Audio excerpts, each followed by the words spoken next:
বহুত কষ্ট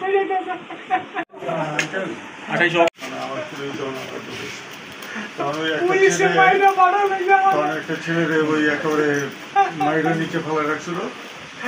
এখন ছেলেটা খুবই অসুবিধার মধ্যে, ওর একটা পাও ডিসপ্লেস হয়ে গেছে ওই হাড়, তো এটা পঙ্গুতেও গেছিল, পঙ্গুতে ওরে ফিরে দিচ্ছে। একদম গরিব মানুষ। হ্যাঁ, উনি হলো কালকে আসছে লন্ডন থেকে।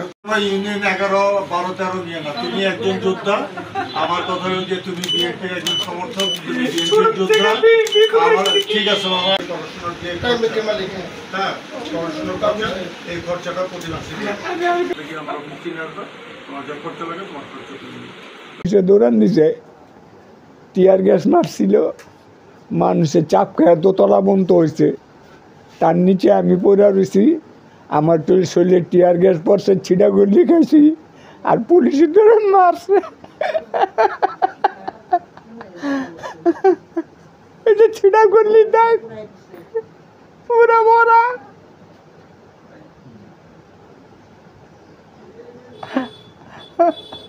এই যে চেহারা মেয়েটা, এটা আজকে 2.5 বছর চলতেছে, 28 অক্টোবর, 28 অক্টোবর পল্টনের সামনে একটু আগে।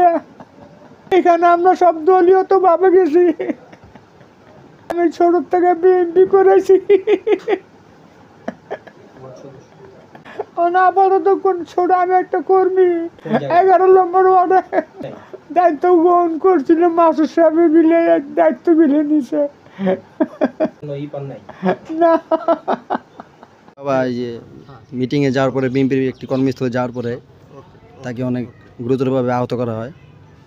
তারপর থেকে সে অনেক অসুস্থ হয়ে পড়ে, কোনো কিছু করতে পারে না, পা ভেঙে যায়, শরীর পুড়ে যায়।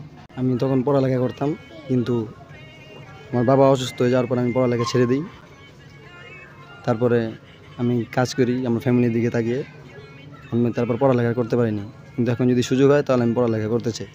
জি, এখন উনি বলেছে এখন যদি আমার ফ্যামিলি তখন চলতে পারবে ভালোভাবে, একটু আগের মতো চলতে পারবে, তাদের পড়ালেখার খরচ তো দিতে অনেক ব্যয়বহুল একটা বিষয়, এখন সে নিয়েছে, আমার অনেক ভালো লাগছে। 3 ছেলেরা আমি আগে পড়ালেখা করাইতাম, ভালো মতো স্বাভাবিক মতো চলতাম, কিন্তু আমার স্বামী অ্যাক্সিডেন্ট হওয়ার পরে আমার অনেক কষ্ট। তখন আমি কোনো কিছু না ভাবে আমি মানুষের বাসাত কাজ করা শুরু করি। এতদিন আমি যে কষ্টটা করছি, এখন আমার ওই কষ্টটা থাকবে না। গত পরশুদিন আমি এই জিনিসটা জানি, একটা নিউজ পোর্টালের মাধ্যমে সম্ভবত আমার মোবাইলে এই নিউজটা আসে। আসার পরে সজীব আমি ফোন দিই যে এই ব্যাপারটা জানার জন্য। অ্যাকচুয়ালি ঘটনাটা কী, ঘটনাটা আমি জানতাম না। আমি ওই পোর্টালটার মাধ্যমে আমি এই নিউজটা জানি। তো জানার পরে বললো যে হ্যাঁ এরকম একটা ছেলে এরকম পড়ে রয়েছে এই অবস্থায়।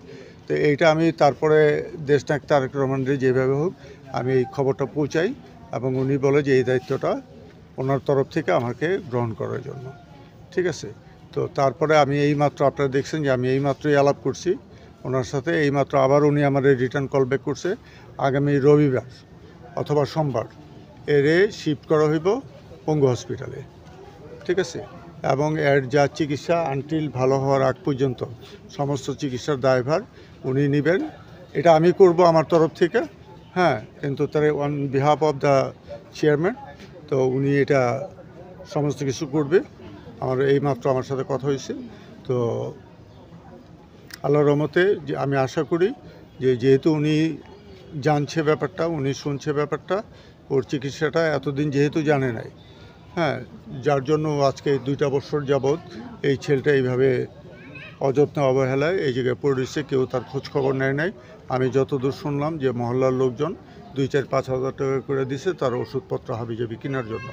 তো জিনিসটা যেহেতু আমি জানতাম না, গত পরশুদিন জানছি, এবং আপনারা একটু আগে শুনছেন যে আমার কথাগুলো, যে আমি বলছি যে তার 2টা ছেলে আছে, 2টা ছেলে যদি পড়াশোনা করতে চায়, পড়াশোনার প্রতি মাসের যা খরচা লাগে ও যদি যোগাযোগ করে আমার সাথে, আমি প্রতি মাসে খরচা দিয়ে দেবো। যদি একটা ছেলে শুনলাম আবার চাকরিও করে, চাকরিও যদি করতে চায়, আমার ফ্যাক্টরি আছে এই জায়গাতে, যদি ও চাকরি করতে চায় আমি সেই চাকরি তো লাগাই দিতে পারি, আমি চাকরি করতেছি।